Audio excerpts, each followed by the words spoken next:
Berlín, junio de 1914. En el sótano de una biblioteca privada, 5 hombres vestidos con gabanes oscuros se reúnen bajo la luz mortecina de una sola vela. No hay nombres, no hay títulos, solo un juramento repetido en voz baja, en alemán arcaico, mientras cada uno coloca la mano derecha sobre un libro encuadernado en cuero negro. La habitación huele a tinta vieja y a madera húmeda. Fuera, la ciudad respira con normalidad, pero aquí, en este silencio ritual, algo ya ha comenzado. La vela tiembla, las sombras de los hombres se alargan contra las paredes de piedra. Ninguno levanta la voz, ninguno mira a los demás. Solo repiten las palabras antiguas, despacio, como si el tiempo no existiera. Uno de los hombres abre el libro. Las páginas están escritas a mano, con caligrafía precisa y meticulosa. No son instrucciones militares, son principios, creencias. La guerra no es una tragedia, dice el texto. Es una limpieza necesaria, un ciclo que purifica lo corrupto y devuelve al mundo su verdadera naturaleza. El hombre lee en voz alta, despacio, como si recitara una oración sagrada. Los otros escuchan con los ojos cerrados, las manos todavía apoyadas sobre el libro. Ninguno parece sorprendido. Todos parecen haber estado esperando este momento durante años. La respiración de cada uno es lenta, controlada, casi ceremonial. Afuera, el mundo sigue girando. Pero en ese sótano, el futuro ya está sellado. En Londres esa misma noche, otro grupo se reúne en una sala privada del Reform Club. Son diplomáticos, académicos, financistas. Hablan de tensiones en los Balcanes, de alianzas frágiles, de la necesidad de actuar con firmeza ante el caos inevitable. Pero entre las líneas de cortesía política hay algo más. Uno de ellos menciona una vieja frase, casi como un susurro. Lo que no se rompe, no renace. Otro asiente lentamente, sin apartar la mirada del fuego que arde en la chimenea. Nadie pregunta qué significa realmente, porque todos lo saben, porque todos han leído las mismas páginas, han repetido los mismos juramentos, han sentido la misma certeza ardiendo en el pecho. En Viena, un joven oficial recibe una carta sin remitente. Dentro, solo hay una frase escrita en latín con tinta negra y perfecta. Bellum renovatio est. La guerra es renovación. No hay firma, no hay sello, solo tinta negra sobre papel amarillento. El oficial guarda la carta en el bolsillo interior de su uniforme y sale hacia el cuartel con pasos firmes. Esa noche no duerme. Piensa en honor, en destino, en algo que no puede nombrar pero que siente arder dentro de su pecho como una certeza absoluta e inevitable. Menos de un mes después, en Sarajevo, un disparo cambia el mundo. Pero antes de ese disparo hubo reuniones, hubo cartas, hubo juramentos pronunciados en sótanos, bibliotecas y salones privados de toda Europa. Hubo hombres que creían que la guerra no era un desastre evitable sino un acto necesario, un ritual de sangre que debía cumplirse para que el mundo pudiera renacer. Y mientras Europa se desangraba en las trincheras, mientras millones caían en el barro y la metralla, ellos observaban desde la distancia, convencidos de que todo estaba ocurriendo exactamente como debía. Porque para algunos, la guerra nunca fue un error. Fue siempre un culto. Antes de continuar, dime en los comentarios desde dónde estás viendo este relato. Algunos lugares guardan secretos, y quizá donde tú vives también hubo una historia así. Escribe tu país y tu ciudad abajo. Quiero saber desde qué rincón del mundo estás escuchando estas voces olvidadas. La historia oficial de la Primera Guerra Mundial es clara. Una red de alianzas, tensiones imperialistas, nacionalismos exacerbados y un asesinato en Sarajevo que encendió la mecha de un conflicto inevitable. Así se enseña en las escuelas. Así aparece en los libros. Pero entre los archivos incompletos, las cartas censuradas y los testimonios fragmentados, existe otra lectura posible. Una que no niega los hechos, pero que pregunta, ¿quién movía realmente los hilos antes de que el primer disparo sonara? No se trata de conspiraciones fantásticas. Se trata de documentos reales que mencionan sociedades secretas con influencia política, de símbolos que aparecen en diferentes países, en diferentes momentos, siempre antes de decisiones clave, de hombres poderosos que compartían una creencia inquietante, que la guerra no era una catástrofe, sino una necesidad histórica, un sacrificio colectivo que purificaría a las naciones y permitiría el nacimiento de un nuevo orden. Entre 1900 y 1914, Europa vivió un auge de movimientos esotéricos, sociedades herméticas y círculos intelectuales que mezclaban filosofía, ocultismo y política. La Orden Hermética del Amanecer Dorado en Inglaterra, la Sociedad Thule en Alemania, logias masónicas con influencia en parlamentos y ejércitos.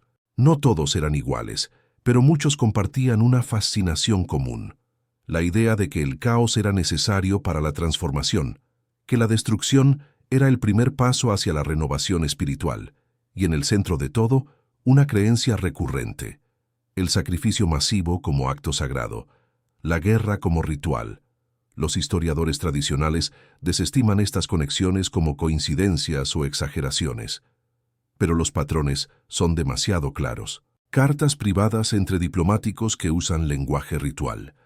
Reuniones documentadas entre líderes políticos y miembros de logias secretas. Juramentos de sangre pronunciados en salones privados meses antes de que las declaraciones de guerra fueran firmadas.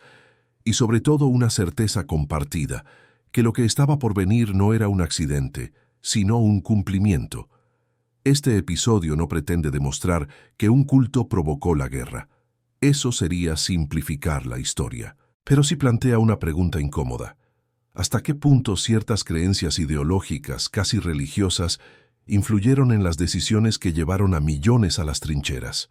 ¿Cuántos de los hombres que firmaron tratados, movieron ejércitos y declararon guerra lo hicieron convencidos de que estaban cumpliendo un propósito superior? Porque la guerra no comenzó el 28 de junio de 1914, comenzó años antes, en conversaciones privadas, en juramentos susurrados, en libros prohibidos que circulaban entre las élites. Comenzó cuando algunos hombres decidieron que el mundo necesitaba arder para renacer, y cuando llegó el momento, no dudaron.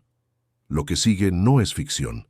Es una reconstrucción basada en documentos históricos, testimonios y análisis de fuentes primarias. Algunos nombres han sido cambiados. Algunos detalles son interpretaciones. Pero los hechos están ahí. Y la pregunta sigue abierta. ¿Quién manipuló realmente la Primera Guerra Mundial? Suscríbete para seguir explorando estas tierras donde la fe lo consume todo. En 1902, en una casa señorial a las afueras de Viena, se fundó una sociedad que no aparece en ningún registro oficial. No tenía nombre público, no publicaba manifiestos, no buscaba miembros entre el pueblo, solo aceptaba invitaciones, y solo invitaba a quienes ya creían. Los primeros documentos que mencionan su existencia provienen de cartas privadas entre aristócratas austrohúngaros. En una de ellas, fechada en marzo de 1903, un conde escribe a un amigo en Berlín: «He asistido a la primera reunión. Lo que discutimos allí no puede escribirse, pero te aseguro que sentí por primera vez en años que Europa tiene un destino más grande que el que sus reyes imaginan». No menciona qué se discutió, no menciona nombres, pero la carta continúa con una frase inquietante. Ellos creen que el sacrificio purifica, y yo comienzo a creer también. Otras cartas similares aparecen en archivos de Berlín, Londres y San Petersburgo. Todas comparten el mismo tono: reverencia, secreto, certeza. Todas mencionan reuniones nocturnas, juramentos y textos antiguos, y todas están fechadas entre 1902 y 1910, justo en los años previos a la guerra. Los historiadores oficiales las clasifican como correspondencia ocultista sin relevancia política. Pero cuando se cruzan con otros documentos, actas de reuniones diplomáticas, registros de logias masónicas, diarios personales de militares, el patrón se vuelve imposible de ignorar. Los mismos hombres que asistían a esas reuniones nocturnas eran los mismos que, años después, firmarían tratados, declararían movilizaciones y empujarían a sus naciones hacia el abismo. Uno de esos hombres era el general Friedrich von Keller, un oficial prusiano de alto rango con acceso directo al alto mando alemán. En su diario personal, publicado décadas después de su muerte, escribió en 1908: «La paz es una ilusión burguesa. Solo a través del fuego colectivo, las naciones recordarán su verdadera naturaleza. He jurado proteger ese fuego cuando llegue el momento». Von Keller no era un fanático aislado. Era un hombre respetado, condecorado, admirado. Pero sus palabras revelan algo más profundo, una creencia de que la guerra no era algo que debía evitarse, sino algo que debía prepararse, como un ritual que requiere participantes dispuestos. En Londres, un banquero llamado Edward Harrington asistía regularmente a reuniones de una logia hermética vinculada a círculos políticos conservadores. En sus memorias privadas, nunca publicadas oficialmente, menciona una conversación con un parlamentario en 1911. Me dijo que la guerra con Alemania era inevitable, no con tristeza, sino con algo parecido a la esperanza, como si estuviera esperando una tormenta necesaria. Harrington no da el nombre del parlamentario, pero describe el símbolo que llevaba en el anillo, un círculo atravesado por una espada, el mismo símbolo que aparece en documentos de la Sociedad Thule en Múnich y en sellos privados de logias en Viena. En París, un académico llamado Henri Lacroix publicó en 1909 un ensayo titulado «La guerra como renacimiento espiritual». El texto circuló solo entre círculos intelectuales cerrados. Lacroix argumentaba que las guerras no eran tragedias, sino ciclos necesarios. Citaba textos herméticos, filosofía nietzscheana y mitología nórdica para sostener que las civilizaciones solo renacían a través de la destrucción total. El ensayo terminaba con una frase escalofriante: «El siglo XX necesita su bautismo de sangre». Lacroix murió en 1916, en circunstancias nunca aclaradas, pero su ensayo seguía circulando entre oficiales franceses incluso durante la guerra. Uno de ellos, en una carta a su familia, escribió: «Lacroix tenía razón. Esto no es una guerra, es una purificación». Mientras estos hombres escribían, juraban y se reunían, las tensiones políticas en Europa crecían, pero no crecían solas. Cada crisis, Marruecos en 1905, Bosnia en 1908, los Balcanes en 1912, era amplificada por voces que pedían firmeza, honor, acción. Voces que provenían de hombres con poder real, generales, banqueros, consejeros, aristócratas, y muchos de ellos compartían una creencia oculta, que la guerra no era un fracaso diplomático, sino un destino sagrado. En 1913, un periodista austríaco llamado Anton Müller intentó investigar estas conexiones. Publicó 2 artículos sugiriendo que ciertos círculos de poder compartían una ideología belicista mística. Fue despedido. Sus artículos fueron retirados, y un mes después Müller abandonó Viena y nunca volvió a escribir sobre el tema. Pero en sus notas privadas, encontradas años después, escribió: «Ellos no ocultan su fe en la guerra, la ocultan del público, pero entre ellos es un dogma, y tienen el poder para cumplirlo». No todos los miembros de estas sociedades eran iguales. Algunos eran ocultistas sinceros, otros solo usaban el lenguaje ritual como forma de cohesión social. Pero todos compartían una cosa: la convicción de que Europa necesitaba una transformación violenta, y que esa transformación estaba cerca. En diciembre de 1913, 6 meses antes de Sarajevo, hubo una reunión en Múnich. Los registros son escasos, pero un testigo mencionó en una carta que asistieron hombres de influencia de 4 naciones. No hubo actas, no hubo declaraciones públicas, pero ese mismo testigo escribió después: «Hablaron del verano de 1914 como si ya supieran lo que iba a ocurrir, no con miedo, con anticipación». Cuando Franz Ferdinand fue asesinado en Sarajevo, el mundo reaccionó con horror. Pero en ciertos salones privados de Berlín, Viena y Londres, algunos hombres reaccionaron con algo más: reconocimiento, como si hubieran estado esperando exactamente esa señal. Y mientras los gobiernos movilizaban ejércitos y firmaban ultimátums, esos hombres volvieron a reunirse. no para detener la guerra, sino para asegurarse de que, cuando comenzara, fuera total, porque para ellos la guerra no era política, era fe. Entre 1910 y 1914 comenzaron a aparecer símbolos extraños en documentos oficiales, cartas privadas y edificios públicos de toda Europa.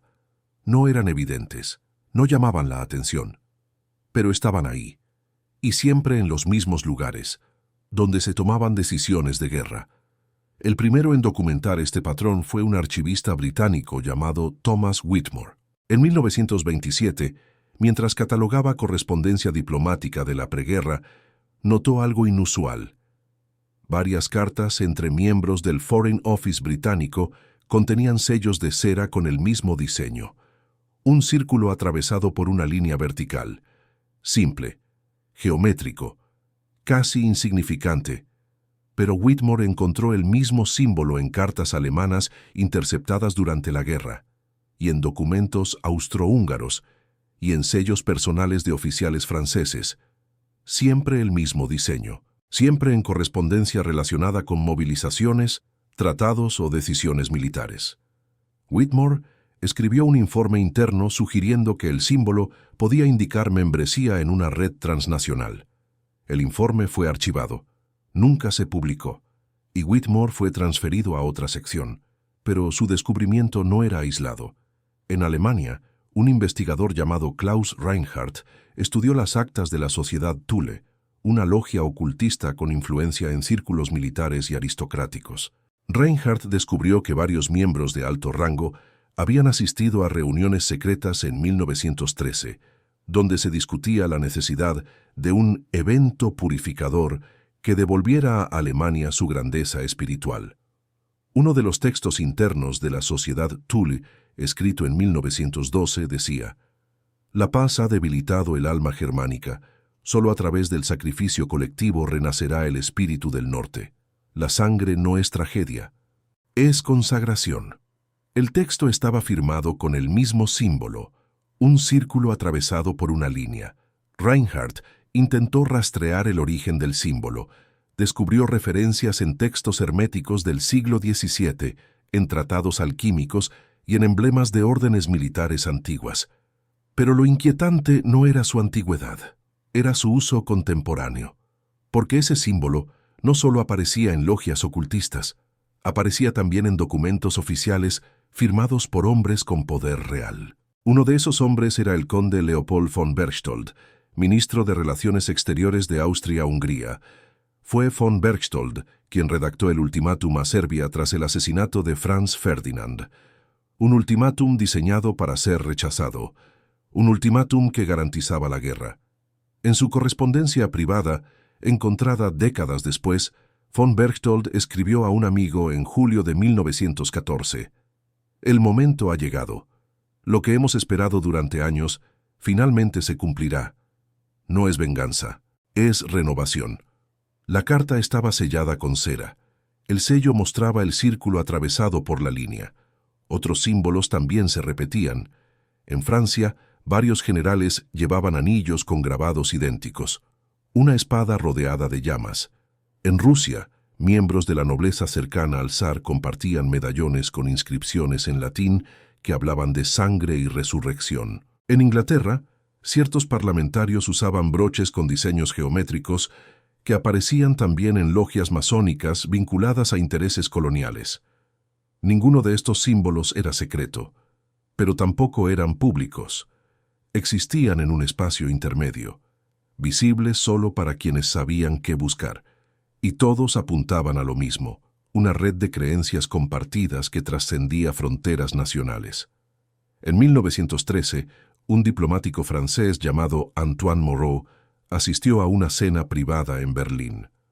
Entre los invitados había oficiales alemanes, banqueros ingleses y aristócratas austrohúngaros. Moreau escribió en su diario: «Hablaban de la guerra como si fuera inevitable, pero no con resignación, con entusiasmo. Uno de ellos dijo que Europa estaba preparándose para su verdadero bautismo. No entendí qué quiso decir, pero todos los demás asintieron». Moreau también notó que varios de los presentes Llevaban el mismo tipo de anillo, plata, con un diseño circular grabado. Preguntó qué significaba. Nadie respondió directamente. Solo uno de los alemanes sonrió y dijo: «Es un recordatorio de que todo lo que muere renace». Esa misma frase aparece en textos internos de la Orden Hermética del Amanecer Dorado, una sociedad ocultista británica que contaba entre sus miembros a políticos, escritores y militares. La orden enseñaba que la destrucción era parte del ciclo cósmico, que la muerte masiva no era una aberración, sino una necesidad espiritual. Uno de sus textos rituales, fechado en 1911, decía: «El sacrificio colectivo limpia las impurezas del mundo. La guerra es el fuego que purifica las naciones. Los que sobreviven renacen más fuertes. Los que mueren cumplen su propósito». El texto nunca fue publicado, pero circulaba entre círculos cerrados, y algunos de los hombres que lo leían tenían acceso directo a decisiones políticas y militares. En junio de 1914, semanas antes de Sarajevo, un funcionario serbio recibió una carta anónima. La carta no contenía amenazas explícitas, solo una frase en latín: «Sanguis renovat mundum», la sangre renueva el mundo. El funcionario archivó la carta sin darle importancia. Pero semanas después, cuando Franz Ferdinand fue asesinado, recordó esas palabras y se preguntó si alguien había sabido lo que iba a ocurrir. Porque mientras los gobiernos reaccionaban con indignación pública, en privado algunos hombres reaccionaban con calma, como si el asesinato no fuera una sorpresa, sino una confirmación. En los días siguientes al atentado, las cancillerías de Europa intercambiaron cientos de telegramas. Pero entre esos mensajes oficiales también hubo otros: cartas privadas, notas sin firma, mensajes codificados que hablaban de cumplimiento, ciclo y renovación. Un oficial alemán escribió en su diario el 30 de junio de 1914: «El archiduque ha muerto, pero su muerte no es el final, es el principio. Lo que sigue será doloroso, pero necesario. Algunos lo llaman tragedia, nosotros lo llamamos destino». La entrada estaba fechada 2 días después del asesinato, pero el tono no era de shock, era de anticipación, porque para estos hombres la guerra no comenzó en Sarajevo. Comenzó mucho antes, en reuniones nocturnas, en juramentos susurrados, en símbolos grabados en anillos y sellos de cera. Y cuando llegó el momento, no trataron de detenerla, la empujaron. El 28 de julio de 1914, Austria-Hungría declaró la guerra a Serbia. En menos de una semana, toda Europa estaba movilizada. Los historiadores lo describen como un efecto dominó inevitable: alianzas automáticas, orgullo nacional, falta de comunicación diplomática. Pero entre los documentos de esos días hay algo más, algo que sugiere que para algunos la guerra no fue un accidente, fue un cumplimiento. En Berlín, el 1 de agosto de 1914, el Kaiser Guillermo II firmó la orden de movilización general. Esa noche, según el testimonio de un ayudante militar, el Kaiser no parecía angustiado, parecía aliviado, como si hubiera estado esperando ese momento durante años. El ayudante escribió en sus memorias: «No era la firma de un hombre que entra en guerra con pesar, era la firma de alguien que cumple un deber sagrado». Esa misma noche, en una casa privada en las afueras de Berlín, se reunieron 7 hombres. No eran generales, no eran políticos, eran miembros de logias herméticas, sociedades ocultistas y círculos aristocráticos con influencia en el gobierno. Uno de ellos era el general Friedrich von Keller. Otro era un banquero con contactos en Londres y París. Un tercero era un consejero cercano al Kaiser. No hay actas oficiales de esa reunión, pero un testigo dejó una descripción en una carta privada, encontrada décadas después. Encendieron velas, leyeron un texto antiguo en latín, hablaron de sacrificio, de purificación, de un nuevo orden que nacería de las cenizas. No rezaron por la paz, rezaron porque la guerra fuera total. El testigo no menciona nombres, pero describe el símbolo que todos llevaban: un círculo atravesado por una línea vertical, el mismo símbolo que aparecía en cartas diplomáticas. en sellos de cera, en anillos de plata. En Londres, el 4 de agosto, el Reino Unido declaró la guerra a Alemania. Esa noche, en el Reform Club, un grupo de parlamentarios, financistas y militares celebró una cena privada. Uno de los presentes, Edward Harrington, el banquero que había asistido a reuniones herméticas, escribió en su diario: «Todos parecían sombríos en público, pero aquí, entre nosotros, había algo más, una certeza, como si supiéramos que esto era necesario». Uno de los generales citó a Heráclito: «La guerra es el padre de todas las cosas». Nadie lo contradijo. Harrington también menciona que, antes de la cena, algunos de los presentes se retiraron a una sala privada. No dice qué hicieron allí, pero cuando salieron todos llevaban un pequeño broche de plata con un diseño circular. En París, el gobierno francés movilizó sus tropas con rapidez. Pero en ciertos círculos intelectuales y aristocráticos, la guerra no era vista como una defensa necesaria, era vista como una oportunidad.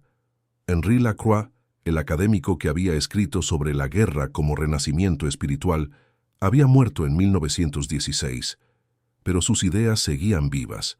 Un oficial francés, en una carta a su esposa fechada en agosto de 1914, escribió: «Lacroix tenía razón. Esto no es solo política, es algo más grande. Europa estaba enferma. Ahora comienza su cura. Sé que suena duro, pero cuando termine seremos una nación nueva». El oficial murió en Verdún en 1916, pero su carta sobrevivió. Mientras los ejércitos marchaban hacia las fronteras, en Viena, el conde Leopold von Berchtold recibió una carta privada de un amigo en Berlín. La carta decía: «El ciclo ha comenzado. Lo que hemos esperado finalmente se cumple. Ahora solo queda observar cómo el fuego purifica». Von Berchtold respondió 2 días después: «No hay vuelta atrás, ni debe haberla». Esto es lo que debía ocurrir. Ambas cartas fueron encontradas en archivos sellados durante décadas. Cuando finalmente se hicieron públicas, los historiadores las interpretaron como fanatismo nacionalista. Pero el lenguaje no era el de la política, era el de la fe. En septiembre de 1914, las primeras trincheras comenzaron a cavarse en Francia y Bélgica. Millones de hombres, la mayoría campesinos y obreros, fueron enviados al frente sin entender realmente por qué peleaban. Pero entre los oficiales, entre los estrategas, entre los hombres que daban las órdenes, había algunos que sí entendían, o creían entender. Un capitán alemán, en su diario personal, escribió en octubre de 1914: «Los hombres mueren por miles, pero su muerte no es en vano. Cada vida entregada es parte de un sacrificio mayor. Europa renace en sangre. Así debe ser». El capitán no era miembro conocido de ninguna logia ocultista, pero sus palabras eran idénticas a las de los textos herméticos que circulaban entre las élites, como si esas ideas, esas creencias, hubieran filtrado desde los salones privados hasta los campos de batalla. En noviembre de 1914, un periodista estadounidense llamado John Reed visitó el frente occidental. En sus notas describe una conversación con un oficial francés. «Le pregunté si creía que la guerra terminaría pronto. Me miró con una extraña calma y dijo: «No debería terminar pronto. Debe durar lo suficiente para que cumpla su propósito». Le pregunté qué propósito.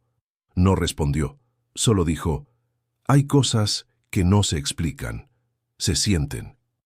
Reed no entendió qué quiso decir el oficial, pero recordó la conversación años después, cuando comenzó a investigar las conexiones entre poder, guerra y creencias ocultas. Mientras tanto, en las trincheras, los soldados comunes escribían cartas a sus familias. Hablaban de miedo, de frío, de hambre. No entendían por qué seguían peleando, no entendían por qué la guerra no terminaba. Pero en los cuarteles generales, en las cancillerías, en los salones privados de Berlín, París, Londres y Viena, algunos hombres sí lo entendían, o creían entenderlo. Para ellos, la guerra no era un error, era un ritual, un sacrificio colectivo que debía cumplirse hasta el final, y cada muerte, cada batalla, cada trinchera inundada de sangre era una ofrenda. En diciembre de 1914, un general británico escribió en su diario: «Hemos perdido miles de hombres, pero no podemos detenernos, no porque no podamos, sino porque no debemos. Hay algo más grande en juego, algo que trasciende las fronteras y las banderas». No menciona qué es ese algo más grande, pero su diario contiene referencias a reuniones privadas, a textos herméticos, a símbolos rituales, y cuando murió en 1918 fue enterrado con un anillo de plata. En el anillo estaba grabado un círculo atravesado por una línea, el mismo símbolo que aparecía en cartas diplomáticas, en sellos de cera, en broches de plata, en documentos oficiales de 4 naciones diferentes. Un símbolo que no significaba nada para el soldado común, pero que para algunos hombres con poder significaba todo, porque para ellos la guerra nunca fue política, fue siempre fe. En 1915, la guerra llevaba más de un año. Las trincheras se habían convertido en tumbas abiertas. Millones de hombres habían muerto, y sin embargo, ningún gobierno buscaba seriamente la paz. Cada intento diplomático fracasaba antes de comenzar. Cada propuesta de alto el fuego era rechazada, como si algo más profundo que el orgullo nacional estuviera impidiendo el fin del conflicto. Un diplomático sueco llamado Erik Lundgren intentó mediar entre las potencias en 1915. Viajó a Berlín, París y Londres con propuestas de negociación. En cada capital fue recibido con cortesía, pero en cada capital le dijeron lo mismo: todavía no es el momento. Lundgren escribió en su diario: «No entienden que cada día mueren miles de hombres. O tal vez sí lo entienden, y precisamente por eso no quieren detenerla, como si esperaran que la guerra alcanzara cierto punto, cierto número, cierto nivel de destrucción. No sé qué esperan, pero sé que no es la victoria. Es algo más». Lundgren murió en 1917, sin haber logrado nada, pero sus notas sobrevivieron, y en ellas describe algo inquietante. En cada capital conoció a hombres influyentes que hablaban de la guerra en términos casi religiosos, no como una tragedia que debía terminar, sino como un proceso que debía completarse. Uno de esos hombres era Sir Reginald Ashford, un consejero del gobierno británico con conexiones en logias masónicas y sociedades herméticas. Lundgren lo describe como un hombre de modales impecables y mirada fría. Durante una cena privada en Londres, Ashford le dijo: «La guerra no puede terminar hasta que Europa haya pagado su deuda. No es una deuda política, señor Lundgren.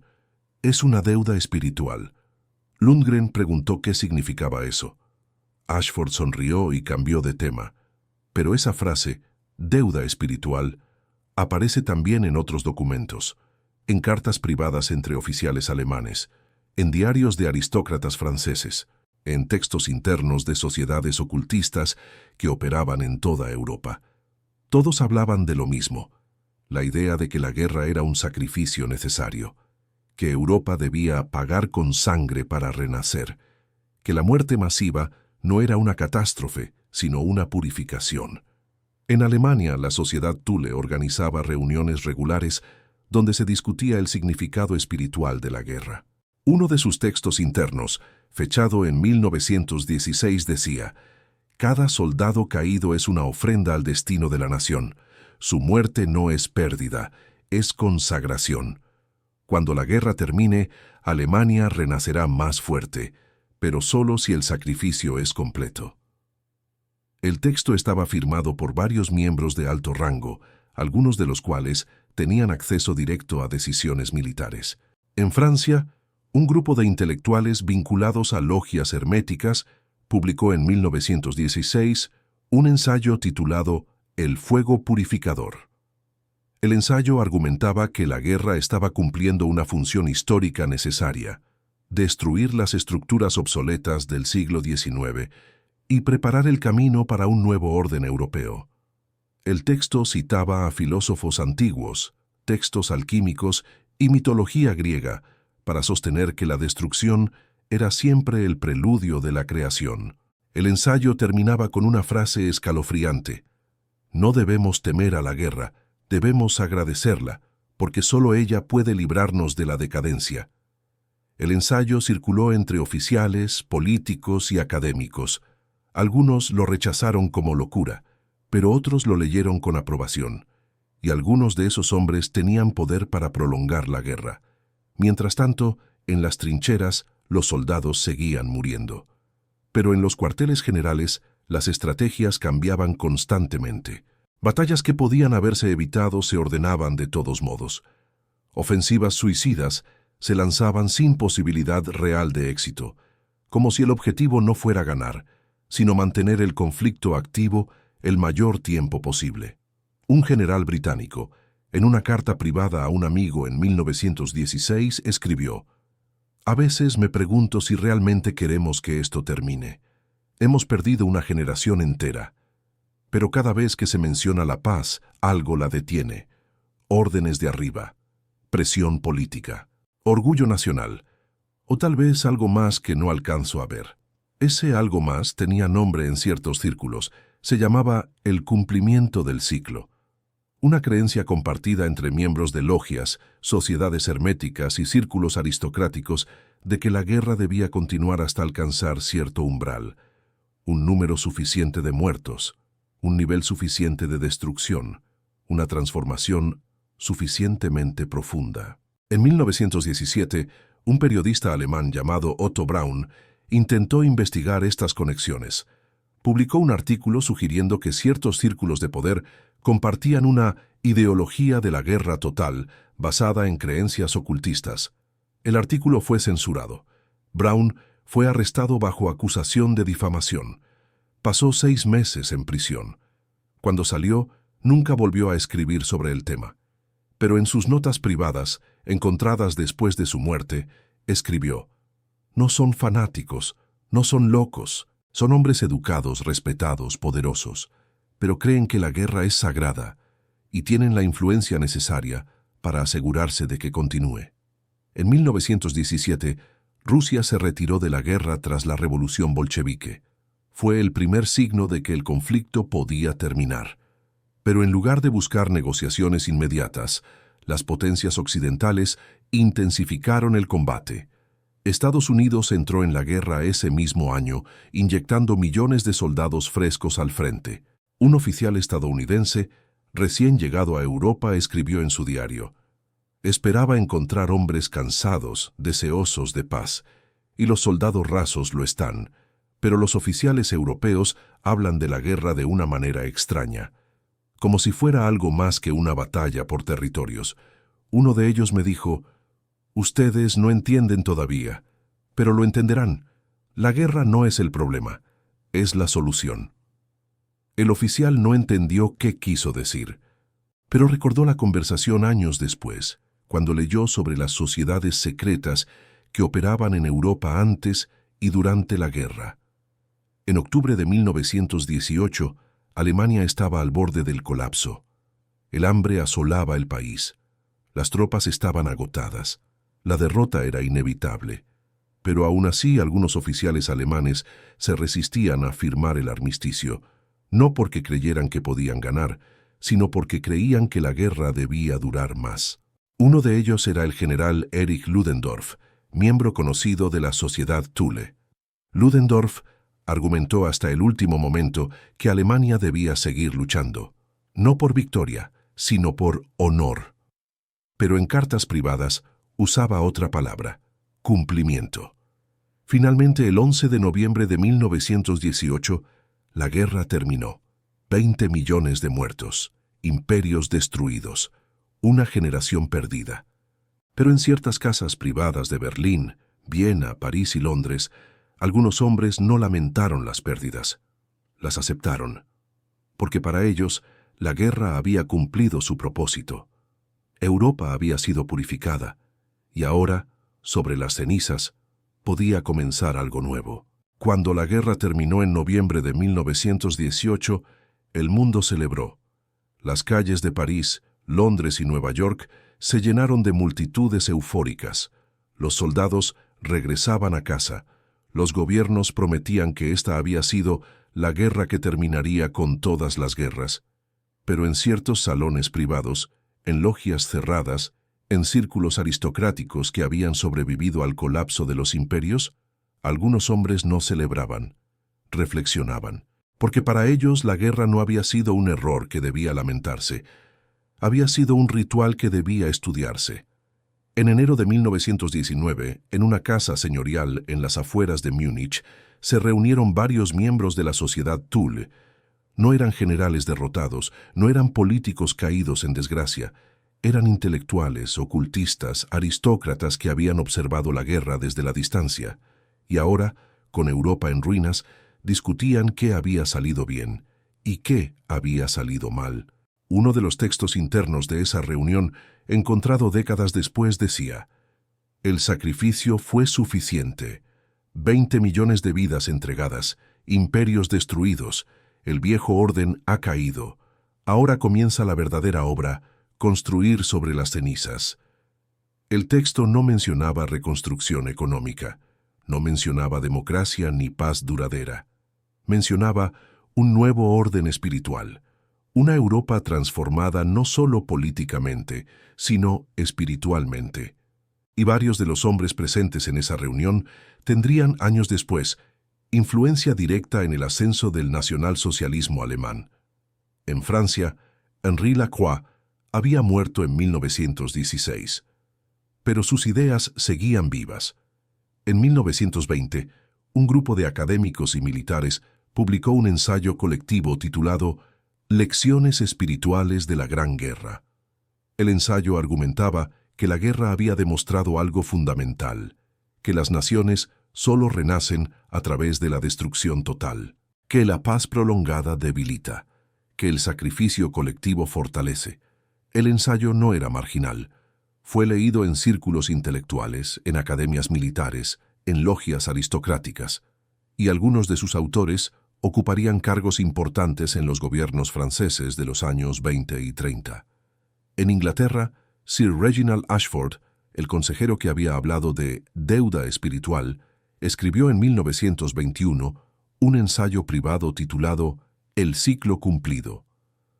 En él, argumentaba que la Primera Guerra Mundial había sido necesaria para destruir las estructuras obsoletas del siglo XIX, que Europa había estado enferma de materialismo, racionalismo y decadencia, que solo la guerra podía curarla. El ensayo terminaba con una advertencia: el ciclo no ha terminado, ha comenzado. Lo que vivimos fue solo el primer acto. Europa aún no ha aprendido la lección completa, y si no lo hace, el fuego volverá, más intenso, más purificador. Ashford murió en 1938, un año antes de que comenzara la Segunda Guerra Mundial. Pero sus palabras resultaron proféticas, porque mientras los gobiernos europeos intentaban reconstruir, mientras la Sociedad de Naciones promovía la paz, en ciertos círculos privados se discutía otra cosa: la necesidad de un segundo ritual. En Alemania, la sociedad Thule siguió operando durante los años 20. Varios de sus miembros fundaron o apoyaron movimientos políticos extremistas que hablaban de renacimiento nacional, pureza racial y destino histórico. No todos eran ocultistas, pero todos compartían una creencia: que Alemania debía renacer a través del fuego, que la humillación de Versalles no era el final, sino el preludio de una transformación mayor. Y cuando Adolf Hitler llegó al poder en 1933, muchos de esos hombres estaban entre sus primeros apoyos, no porque creyeran en su política económica, sino porque veían en él la encarnación de algo más grande, un líder que hablaba de destino, sacrificio y renovación en términos casi religiosos. Hitler nunca fue miembro oficial de la sociedad Thule, pero varios de sus mentores tempranos sí lo fueron, y el lenguaje que usaba, purificación, renacimiento, destino, era el mismo lenguaje que esos hombres habían usado durante la Primera Guerra Mundial. En 1939, Europa volvió a la guerra, y esta vez fue peor. 60 millones de muertos, ciudades enteras borradas del mapa, el Holocausto, Hiroshima, un nivel de destrucción que superaba todo lo imaginable. Pero para algunos de los hombres que habían creído en la Primera Guerra Mundial como ritual purificador, La segunda no fue una sorpresa, fue una confirmación, porque habían creído desde el principio que un solo sacrificio no sería suficiente, que Europa necesitaba más fuego, más sangre, más destrucción. Y cuando terminó en 1945, el continente estaba en ruinas, pero también estaba transformado. Los viejos imperios habían desaparecido para siempre, las viejas monarquías, las viejas estructuras, las viejas creencias. Todo había caído, y sobre esas cenizas se construyó un nuevo orden, no el que los ocultistas habían imaginado, pero un nuevo orden al fin. En 1950, un historiador británico llamado Gerald Howe publicó un libro titulado Las sociedades secretas y la Gran Guerra. En él, intentó rastrear las conexiones entre logias herméticas, círculos aristocráticos y decisiones políticas que llevaron al conflicto de 1914. El libro fue ignorado por la Academia Oficial. Fue clasificado como teoría conspirativa sin fundamento serio. Pero Howe había documentado cientos de conexiones reales, cartas, símbolos, reuniones, textos internos. Howe murió en 1967, pero antes de morir, escribió en su diario: «No puedo demostrar que un culto provocó la guerra, pero puedo demostrar que algunos hombres creían que la guerra era sagrada, y que esos hombres tenían poder, y que usaron ese poder para asegurarse de que la guerra ocurriera, y que durara, y que fuera total. Eso no es conspiración, es fe, y la fe mueve montañas, o las destruye». Hoy, más de un siglo después, la mayoría de los historiadores sigue explicando la Primera Guerra Mundial como resultado de alianzas, nacionalismos y errores diplomáticos. Y tienen razón. Pero también es cierto que, entre esos errores, entre esas alianzas, entre esas decisiones, hubo hombres que creían en algo más, que veían la guerra no como una catástrofe, sino como un cumplimiento, que compartían símbolos, textos, juramentos, que se reunían en secreto, que hablaban de purificación, renovación, sacrificio, y que tenían poder suficiente para empujar al mundo hacia el abismo. No provocaron la guerra solos, pero tampoco la detuvieron, porque para ellos detenerla habría sido un sacrilegio. Hoy, en archivos sellados de Berlín, Viena, Londres y París, siguen apareciendo documentos, cartas privadas, diarios personales, textos internos de sociedades que dejaron de existir hace un siglo. Y en esos documentos siempre las mismas palabras: sacrificio, purificación, renovación. Siempre el mismo símbolo, un círculo atravesado por una línea. Siempre la misma certeza, que la guerra no fue un accidente, fue un cumplimiento. La historia oficial dirá siempre que la Primera Guerra Mundial fue el resultado de tensiones políticas, alianzas rígidas y un asesinato en Sarajevo, y eso es verdad. Pero también es verdad que, entre esas tensiones, hubo hombres que creían en algo más profundo, que veían el conflicto no como una tragedia evitable, sino como un destino necesario, que compartían una fe oculta, que Europa debía arder para renacer, y que tenían el poder para asegurarse de que así fuera.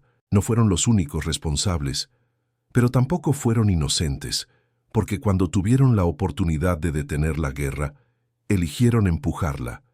Cuando pudieron negociar la paz, eligieron prolongar el fuego. No por estrategia, por creencia.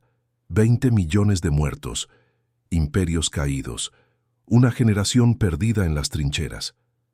Y en ciertos salones privados, algunos hombres observaron las ruinas con calma, porque para ellos aquello no era el final, era el principio. El ciclo había comenzado. Y cuando terminó la Segunda Guerra Mundial en 1945, con 60 millones más de muertos, algunos de esos hombres ya no estaban vivos. Pero sus ideas sí, sus textos, sus símbolos, sus creencias. Porque la fe no muere con los hombres, se transmite, se transforma, se adapta y espera. Hoy en el siglo XXI, cuando las tensiones globales vuelven a crecer, cuando las guerras siguen estallando, cuando algunos líderes hablan de destino, renovación y sacrificio necesario, vale la pena recordar que no todas las guerras comienzan por error. Algunas comienzan por fe, y que la fe, cuando se mezcla con poder, no construye templos, enciende hogueras. Comenta abajo qué sensación te dejó esta historia y comparte este video si la fe también te ha hecho temblar.